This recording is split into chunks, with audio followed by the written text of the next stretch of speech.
সুনীল নারায়ণ ও তার কলকাতা দলকে নিয়ে ভয়ে কাঁপছে হায়দ্রাবাদ দলের অধিনায়ক প্যাট কামিন্স। আইপিএল ট্রফি জেতার জন্য সেমিফাইনাল ম্যাচে মুখোমুখি হবে কলকাতা নাইট রাইডার্স ও সানরাইজার্স হায়দ্রাবাদ। তার আগেই কলকাতা দলকে কিভাবে হারাবে এই চিন্তা ভাবনা করছে অধিনায়ক প্যাট কামিন্স। আইপিএল এর প্রথম ম্যাচ তারা হারলেও কলকাতার দলকে অন্যরকম মনে করছেন তিনি। এক বছর আগের কলকাতা ও এবারের কলকাতার মধ্যে অনেক পরিবর্তন হয়েছে এমনটাই মনে করছেন হায়দ্রাবাদ দলের অধিনায়ক। আরও একবার মুখোমুখি এই দুই দল। মঙ্গলবার নরেন্দ্র মোদী ক্রিকেট স্টেডিয়ামে ফাইনালে ওঠার লড়াইয়ে নামবে তারা। তার আগে অধিনায়ক প্যাট কামিন্স বলেন, আগের বছরে আমি যে কলকাতা দলে খেলেছি আর এই কলকাতা দল এক নয়। কলকাতার দলকে আটকাতে কি পরিকল্পনা করেছে সানরাইজার্স হায়দ্রাবাদ, এই নিয়ে বিস্তারিত থাকছে আজকের ভিডিওতে।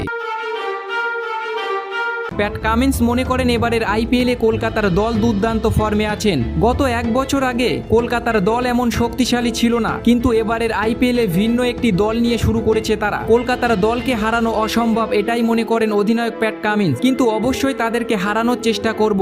আমাদের উদ্দেশ্য একটাই থাকবে, সুনীল নারায়ণ ও অ্যান্দ্রু রাসেলকে আটকানোর। তাদের উইকেটটা নেওয়ার জন্য আমাদের দলের বলাররা নিজেদের সেরাটা দেবে। তারা এবারের আইপিএলে সর্বপ্রথম কোয়ালিফাই করার টিকিট কেটেছে। এই সব কিছু সম্ভব হয়েছে সুনীল নারায়ণ ও ফিলিপ সল্টের জন্য। আমাদের কাছে একটা বড় প্লাস পয়েন্ট থাকবে, ফিলিপ সল্ট আমাদের বিপক্ষে থাকছে না, আর এই সুযোগটা আমাদের কাজে লাগাতে হবে। কিন্তু এই কাজটা এতটাই সহজ হবে না, সেটা ভালো করে জানে অধিনায়ক প্যাট কামিন্স। কারণ কলকাতার দলে আছে অ্যান্দ্রু রাসেল, সুনীল নারায়ণ ও রিঙ্কু সিং এর মতো ভয়ঙ্কর খেলোয়াড়রা। তারা প্রথমে আরসিবি, দিল্লি, লখনৌ ও মুম্বাই, হায়দ্রাবাদকে হারিয়ে কোয়ালিফাই করেছে। এবারের আইপিএলে দুর্দান্ত ফর্মে আছেন কলকাতা নাইট রাইডার্স, বিশেষ করে সুনীল নারায়ণ। অসাধারণ ফর্মে থাকা কলকাতার দলকে নিয়ে ভয়ে কাঁপছে সানরাইজার্স হায়দ্রাবাদ। বিশেষ করে অ্যান্দ্রু রাসেলকে নিয়ে বেশি ভাবছেন অধিনায়ক প্যাট কামিন্স। তাই তিনি বলেছেন, কলকাতার দল আমাদের থেকে অনেক ভালো। তারা দুবার আইপিএলে ট্রফি জিতেছে, কিন্তু আমরা চেষ্টা করব তাদেরকে হারিয়ে ফাইনালে ওঠার। পাঞ্জাবের সঙ্গে শেষ ম্যাচ জিতে 17 পয়েন্ট নিয়ে পয়েন্ট টেবিলের 2 নম্বরে অবস্থান করছে প্যাট কামিন্সের দল। আইপিএল এর ইতিহাসে তারা 287 রানের স্কোর করেছিল।